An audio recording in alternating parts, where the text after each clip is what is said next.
This is a podcast from BFM 89.9, the business station. BFM 89.9, I'm Roshan Kanison, and you're now listening to Enterprise Explores, the show where we help you navigate the ever-changing universe of business from the headlines to the bottom line.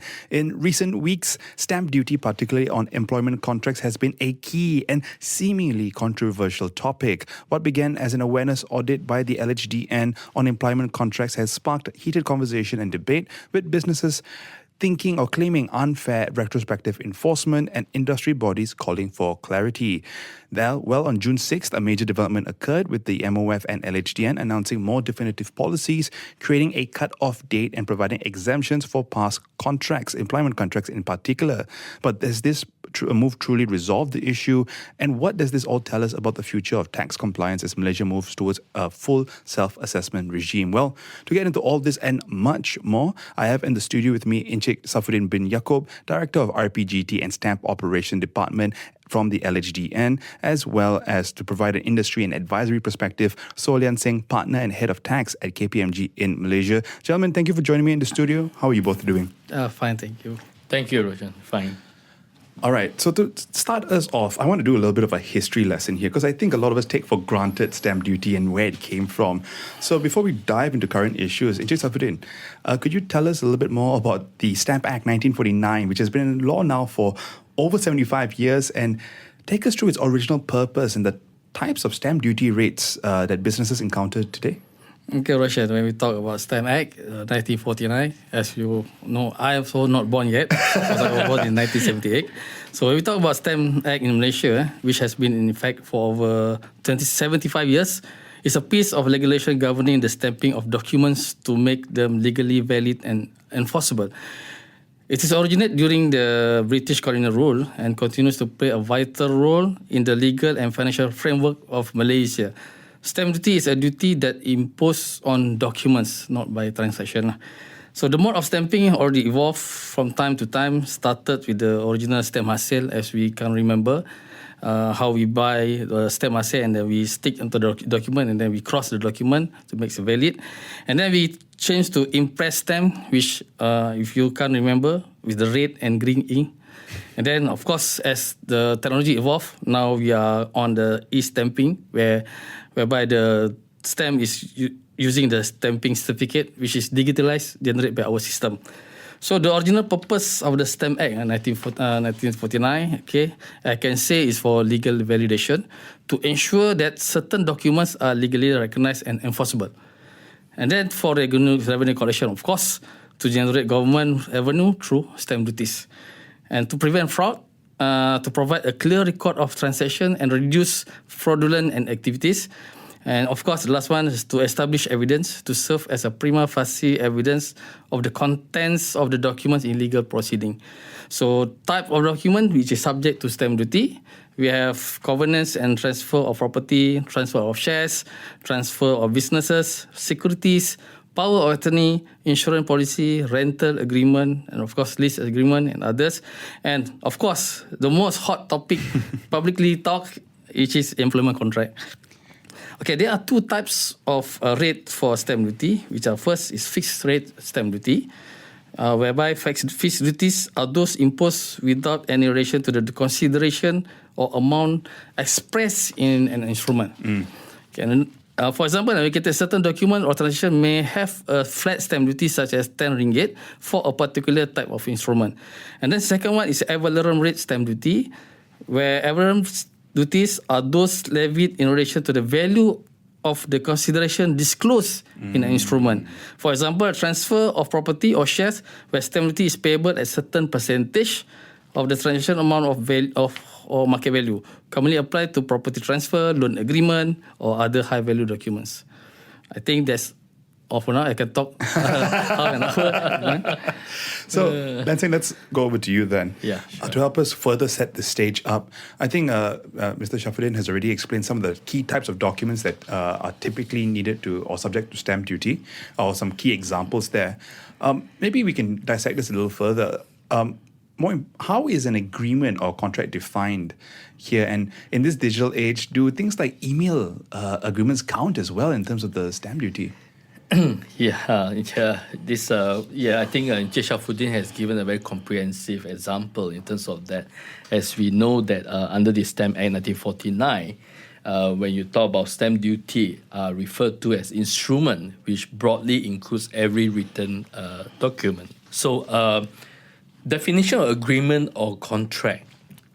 The Stamp Act does not actually define agreement in isolation, but refers to it under Item 4 of the first schedule as agreement or memorandum of agreement made under hand only and not otherwise specifically charged with any duty, whether the same is only evidence of a contract or obligatory on the parties from its being a written instrument. Now, while this definition, some could interpret that not only the binding agreement of a contract is subject to stamp duty, but worry that a non-binding written records of a contract could also be subject to stamp duty if they serve as evidence of an agreement. So essentially, the elements of a contract where involve offer, acceptance, consideration, and intention to create legal relations still apply. Now, to your question, whether email agreements count, yes, potentially. The Stamp Act definition of instrument includes every written document. So from here, you could see that the email exchanges where it clearly outlines terms and mutual agreement. Now, that could be interpreted as instruments as well. But however, my view, it also, whether they are enforceable or subject to stamp duty depends on the intent of the parties, whether the email serves as evidence of a binding agreement, as well as the nature of the transaction. Yeah. Right. So there's a lot of interpretation that's needed as well here, especially as documents have become not paper, but digital as well. Encik Shafudin, with what we've just discussed there, let's address a key fundamental question I often hear from business community and entrepreneurs. In today's digital economy, many see the stamp duty as an outdated tax that adds more friction and cost than utility. So from the government's perspective, what is the modern day justification for stamp duty? Why is it still a necessary part of the tax system? Okay, when you talk about from the government's perspective, the modern day justification for stamp duty remains rooted in several key principles, even as its traditional functions are evolved. So why stamp duty continues to be a necessary part of Malaysian tax system? Of course, for revenue generation. So stamp duty provides a consistent revenue stream for the government, especially from high-value transactions, such as property transfer, share transfer, and legal agreement. Other than that, of course, stamp duty helps to fund public services, infrastructure, and financial transaction. Second is legal and administrative certainty. To make sure that every document we have a very certain legal and administrative way to handle. And of course, it's a medium to deterrent of fraud and illicit transaction to prevent people from do a very illegal transaction. And then, of course, the purpose of having a Stamp Act for legal evidence and dispute resolution, and the last and not least, to support policy and regulatory objective. So, in summary, the government views stamp duty not just as a revenue tool, but also as a means to promote legal certainty, transparency, and regulatory oversight. So, for me, stamp duty will always be relevant in a modern world. The challenge for us is to ensure the way we doing the stamping, whether we are at par with the current technologies. That's all. So instead of a physical stamp, digital stamps, and especially as the government pushes, as LHDN also continues on e-invoicing pathway, I'm sure that's a key consideration as well. Yeah. Lian Sing, you talk to businesses a lot. I'm sure and of course you have association with CTM as well. I'm sure you are aware of the friction that is felt. One could argue that this kind of transaction tax hinders the ease of doing business, which is a key talking point. Is there a material argument here in favor of stamp duties today, or are there better alternatives? Because the other thing is also it's a contract is legally binding as well, right? So that legal component is there as well. Yeah, thank you for that question. As you rightly pointed out, I think from businesses' perspective, especially in the economy or the sector of digital, Many will view this stamp duty as an outdated transaction, especially when it involves additional administrative burden. Put aside the cost, but I think that is more important, administrative burden, when you talk about ease of doing business. Now, other than that, also, businesses would like clarity. So the moment, should there be any example where the law doesn't provide clarity, then it creates uncertainty. So I think these are the among of the factors where businesses are feeling right now in terms of that.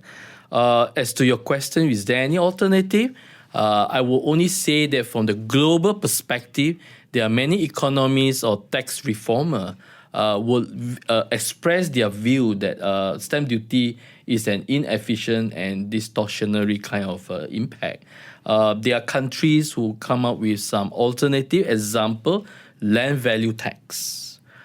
This country who apply the land value tax, which is on the value but not the transactions, right? But that one, from their perspective, the country encourage more efficient use of land and not just penalize the mobility of those investment. Well, this is widely supported by economists, but I can't say about politicians, so that will be a different thing. The other one, I think some countries also look at the digital transaction levies. So those jurisdictions may be exploring that kind of platform-based levies instead of transaction-based as a substitute for this kind of stamp duty. But of course, we can also understand from the government's perspective, from the economy justification, like what Encik Shafudin had just mentioned. Now, this is relatively and easy for administrator tax because it is tied to formal documentation. And with that, obviously, under Section 52 of the Act, unstamped documents are inadmissible in court as evidence, which this also incentivize compliance and formalization.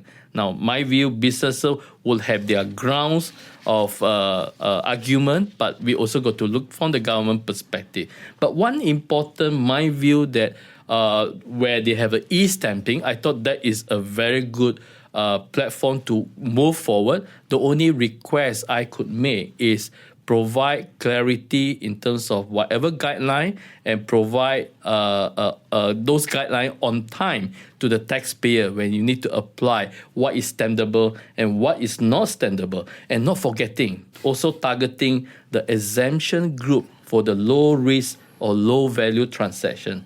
For example, the 300 ringgit exemption threshold. Stop. So that's the first part of the wish list that's come out. Oh yeah, I'm sure more of it will come out through the course of the conversation. Folks, you've been listening to Enterprise Explores, the show where we help you navigate the ever-changing universe of business from the headlines to the bottom line. And today we've been discussing stamp duty and its relevance in today's modern economy, to why it's become such a hot topic in recent months. And helping me with this conversation has been Encik Shafudin bin Yacob, Director of the RPGT and Stamp Operation Department at the LHDN, as well as Solian Singh, Partner and Head of Tax at KPMG in Malaysia. I'm Roshan Kanesan. Keep it here to BFM 89.9, the business station. Build Fairer Malaysia. BFM 89.9, the business station. BFM 89.9, I'm Roshan Kanesan, and you're listening to Enterprise Explores, the show where we help you navigate the ever-changing universe of business from the headlines to the bottom line. And today we're diving into a key and heated topic in the business community, stamp duties, from its relevance in today's modern economy to why it's become such a hot topic in recent months. And we're getting into all this and more with Solian Singh, Partner and Head of Tax at KPMG in Malaysia, as well as Encik Shafudin bin Yacob, Director of RPGT and Stamp Operation Department at the LHDN. Encik Shafudin, earlier this month, June 6th, HASiL announced a new policy that was a major relief for many, for all the business owners listening. Could you please clarify and lay out the new 3-tiered rules for stamping contracts, or specifically employment contracts, before 2025, during 2025, and of course, ahead? Okay, Rashid. As I mentioned earlier, when we talk about employment contract, suddenly it become a most hot topic, which most people are talk about. So, in response to the public concern, in our media statement issued on June 6, 2025, we clarified that employment contracts are dutiable under Item 4 of the first schedule of the Stamp Act 1949, with a fixed duty of 10 ringgit per instrument. So, to support taxpayer, the following relief measure were announced. Okay, when we talk about contract execute before 1st January 2025, it will be exempted from stamping and penalties, meaning we don't have to do enforcement on that particular contract we signed before 1st January 2025. And then the second tier is contract where it's execute on 1st January 2025 till 31st December 2025. It is exempted from penalties if voluntarily stamped within year 2025, meaning you have to do the stamping before 31st December 2025. It have to be stamped, but we exempt from compliance action. Okay, no penalty should be imposed for late stamping. And then the third one is for the contract which execute starting from 1st January 2026 onward. Then it's going to be a full enforcement under the new self-assessment system, where you have to do the stamping and have to stamp by within the due date. If you fail to stamp within the due date, we have the power to impose a late penalty for late stamping. And Lensing, from your perspective, does this announcement provide enough clarity for the business community, or the clarity that the business community was asking for, or are there still grey areas we need to address? Right. I think personally, when I look at it, I think this is a welcome move. And this announcement definitely provides some kind of a transitional fairness and also practicality, administratively reduce a lot, especially I think for large employers who manage thousands of contracts. That one is definitely. Well, are there still gray areas? I would say it will not stop there. We just talked about employment contract, right? Even our conversation with HR people, when we say there's a good news, at least some clarity on the employment contract, but there are still questions that are being posed. What happened to my promotion letter? What happened to my increment letter? What happened to my secondment letter? What happened to my transfer of letters? Well, I presume this will have to go back to the document and also the intent of those transactions. Once those documents provide clearly what's the intent and can fall under the relevant section in the Stamp Act, then we know whether it's dutiable. Personally, my view is it should not. Now, what are the grey areas that perhaps in terms of further clarification is required other than employment contract? Perhaps it's on the service agreement with variable fee structure, for example. Now, those documents with contingent or success-based fee or those lacking a fixed fee as signing still raise questions about how to classify and stamp them under the Item 4. There's also in terms of practicality where companies have bulk stamping logistic. Question is, businesses may have asked whether they can submit documents in bulk or for mass example, employment contract, rather than uploading each one individually. I hope HASiL could look into this and provide so-called clarity in the guideline, in the very clear guideline. As we also know, now the audit risks under the self-assessment. So from 2026 onwards, businesses will bear the burden of correctly classifying and stamping documents. So again, the proper classification, because if misclassification, this could trigger audits and penalty. So it boils down to, again, should further clarity required now in the eye of the businesses? If yes, I trust HASiL will come in and support how to provide the clarity as early as possible. And let's say, based on what we know now, the value of the instrument before it, that is applicable to stamp duty, was it 300 ringgit and above? For employment contract, yes, 300 ringgit and above. So that is very interesting since you mentioned about that. I believe the 300 ringgit was set on in 1949. So, question is, what was the average salary then? Yeah. If assuming the average salary was 500, if I recall some of my relative who was a rubber tapper, for example, their salary is only 400 or 500. So then it's important to see the intention at that point of time, why the 300 threshold was being set. So my only request or wish list here is, if we go by the same spirit, whether currently should the 300 threshold be revisited in the same spirit. Yeah. So it's just very interesting. Just off the top of my head, I just opened up an inflation calculator, put 300 ringgit, put an inflation rate of 3%, and after 70 years, we're looking at a number that's around 2,300, 2,400. So I guess in the spirit of that, that's something to just take note of. A more practical question in terms of documentation, Lian Sing.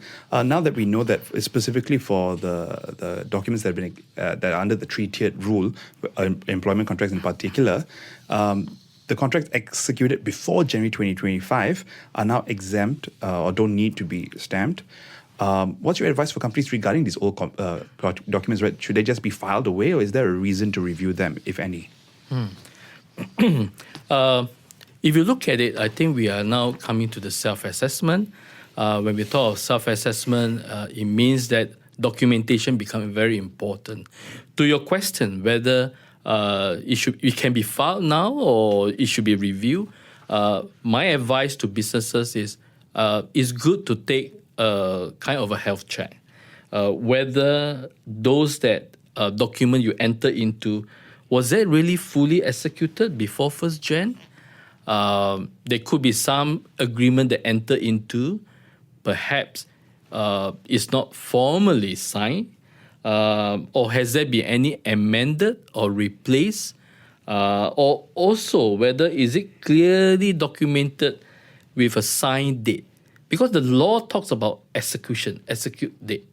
So in the event of a self-assessment, when HASiL come and do a review, this will be the important point to justify to HASiL that this has been executed before 1st Jan 2025.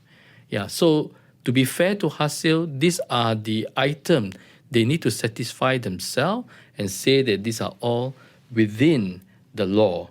So then, ideally, if all this is being taken care of, then businesses can actually archive all these documents. But what happens if these documents are not complete per se from that perspective?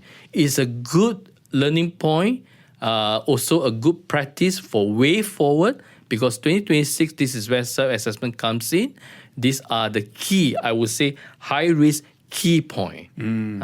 But however, it's also important, or also my wish, to say that while it can be exempted here clearly before 1st Jan, from businesses' perspective, it's very important to have less administrative burden, less hassle. It would be nice if this fully exempted period, without a need to submit any documentation to seek for exemption. So let the law say exempt, we just move forward instead of going back.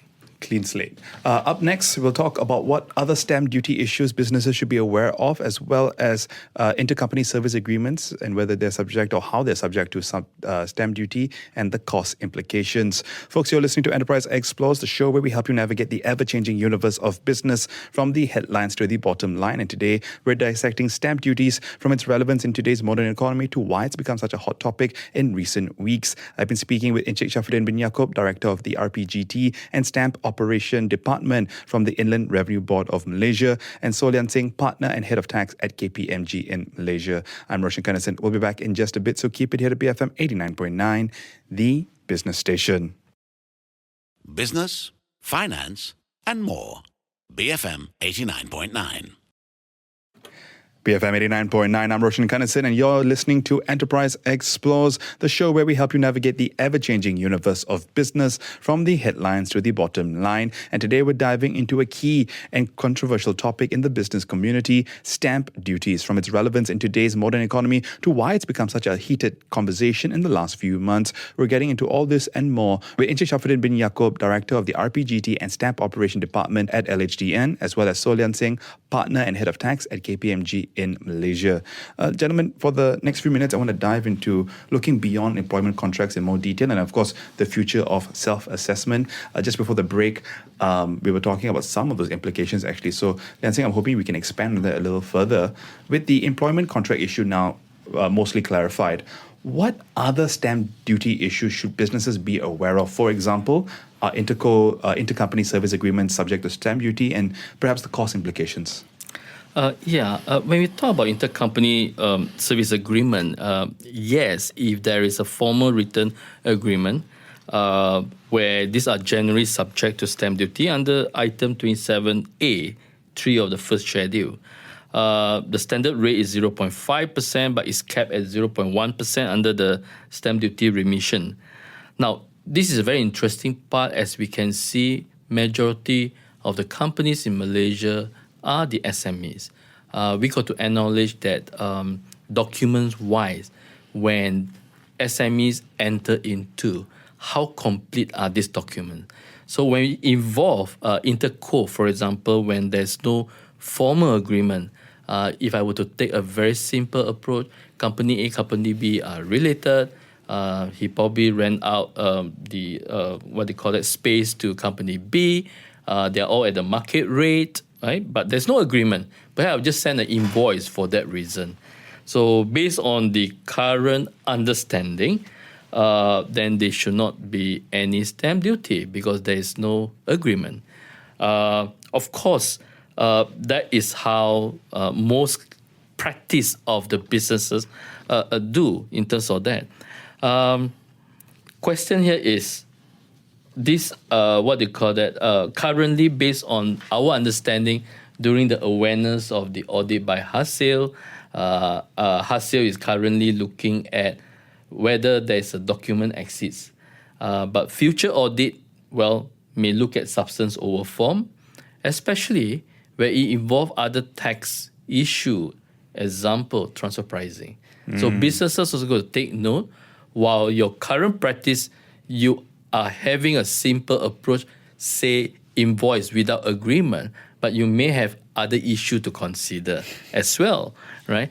The other one that businesses probably usually will take into consideration is that whether the intercompany agreement, number one, if it's executed in Malaysia, but the services are performed offshore, so is it subject to duty? Obviously, my view is yes. Encik Shafudin later can comment.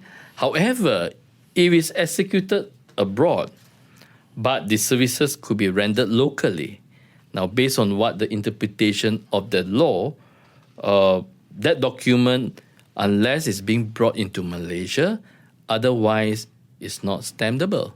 Yeah. So you still have this example currently when we talk about involving intercompany other than the employment contract. Cost-wise, I think, Roshan, you mentioned, earlier we also mentioned when we talk about standard service agreement, it's probably about 0.5%. When you talk about remission order, 0.1%. No formal currently is 0, my view. Multi-tier agreement is mixed. First tier, 0.1. Subsequent tier, maybe 50 ringgit or exempt. That would be the kind of the cost that we are looking at. Yeah. And the party liable to pay the duty in the service agreement is the person engaging in the service? Person that engaging in the service? Yes. Yeah. Who received the service. In terms of engaging service recipient, I would say, that is a party receiving the benefit of the service. Yep. All right. Encik Shafudin, building up on the few things that we've talked about in the last few minutes, what is HASiL's current stance on these intercompany and service agreements? Okay, when we talk about service agreement, I want to touch on the second and third issue that raised by Mr. So, but I just want to touch a bit on the intercompany transaction.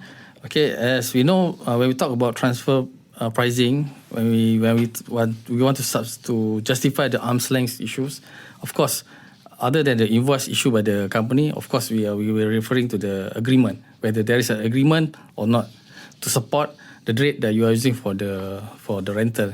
And on top of this, that's why we feel that, okay, you should have an agreement to support that, to make sure that whatever rate that you are giving is an arm's length rate, so that there won't be any issue on transfer pricing. And of course, when you have a written agreement, you need to do the stamping. This is our stand. But when you talk about the second and third point that Mr. So raised, I think it's unfair for me to just give my opinion based on the fact. I think we have to go to the detail of the facts of the cases, then only we can advise whether it is stampable or not stampable.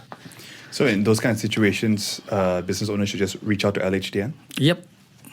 And I guess with everything we've talked about here, this is a key reminder ahead of the self-assessment system for stamp duty, which begins on January 1st, 2026. Encik Shafudin, could you give us a quick introduction to the SAS and what businesses need to pay attention to? Okay, just to give some basic info about the STS we're going to implement on starting 1st January 2026. Okay, currently we have a formal assessment system, which we're going to convert to self-assessment system for duty stamp, starting the first phase on 1st January 2026. Commencing this date, every duty payer will have to submit their stamping adjudication through MyTax.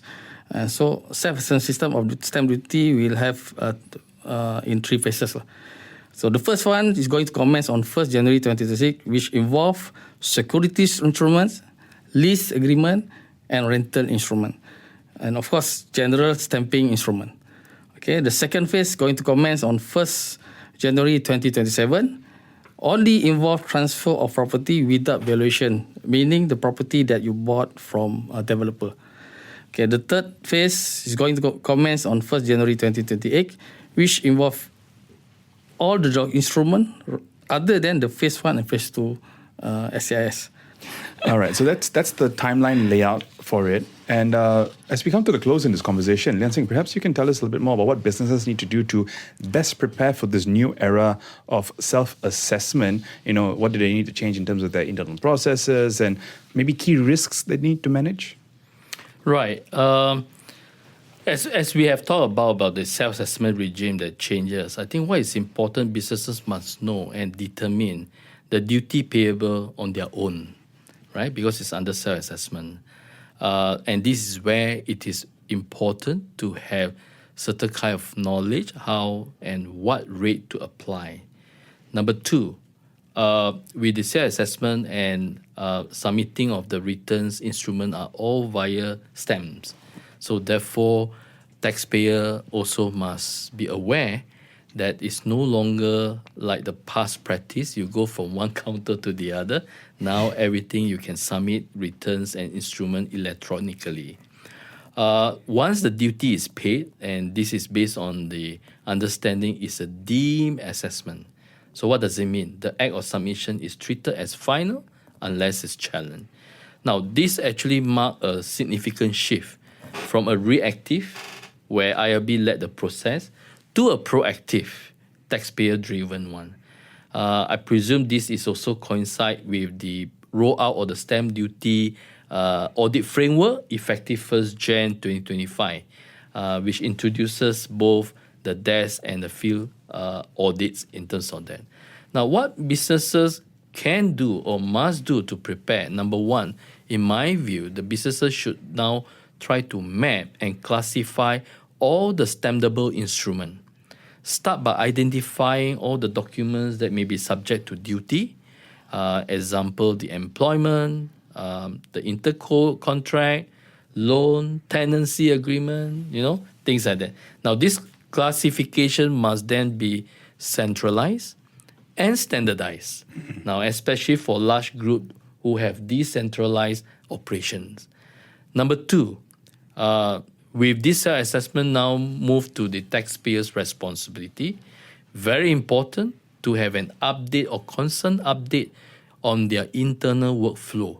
So businesses would need to embed some of these stamping checkpoints into the contract execution workflow. Also important to assign a clear ownership. Typically in business now, question would be, who is in charge? Legal or finance for the stamping compliance, So then obviously for a big company, those who wish to integrate some of their system, for example, then issue would be, can they integrate their ERP system with IRB e-stamping platform? If yes, that will be good because that will then automate those submission. Training of staff, because now suddenly stamp duty become an important highlight, So how do we want to train our staff, upskill their knowledge in terms of that? Human resource department, procurement, legal, or tax, Last but not least, under self-assessment, how can they prepare for audit, right? So it's not until IRB comes. I think it's important now for them to prepare themselves to maintain perhaps a complete audit trail of their stamp documents.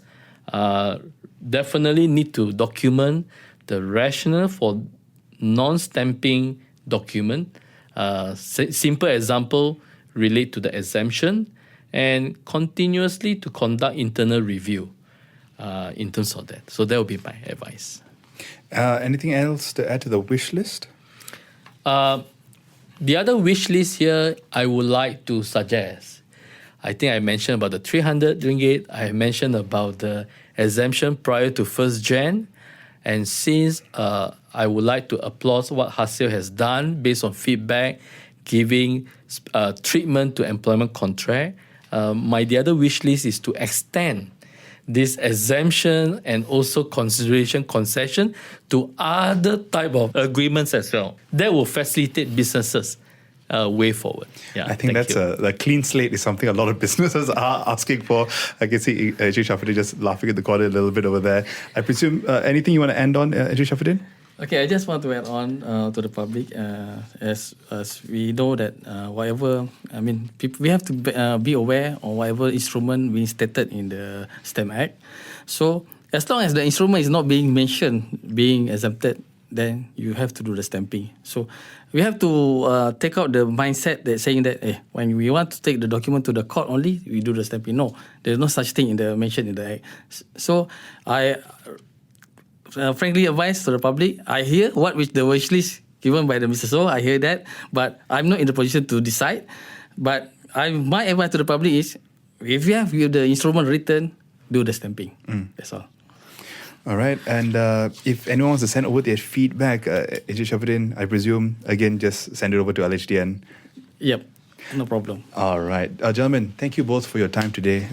Thank you. Very detailed conversation indeed. Thank you both for your time. Thank you, Roshan. Yeah. Thank you, Roshan. Folks, you've been listening to Enterprise Explores, the show where we help you navigate the ever-changing universe of business from the headlines to the bottom line. And today, I was speaking with Encik Shafudin bin Yacob, Director of the RPGT and Stamp Operation Department at the LHDN or the Inland Revenue Board. I've also been speaking with Solian Singh, Partner and Head of Tax at KPMG in Malaysia. If you missed any part of the conversation, you can catch the podcast on the BFM app or bfm.my or wherever you get your podcasts. Just look for Enterprise Explores by BFM Media. I'm Roshan Kanasin. Keep it here to BFM 89.9, the business station.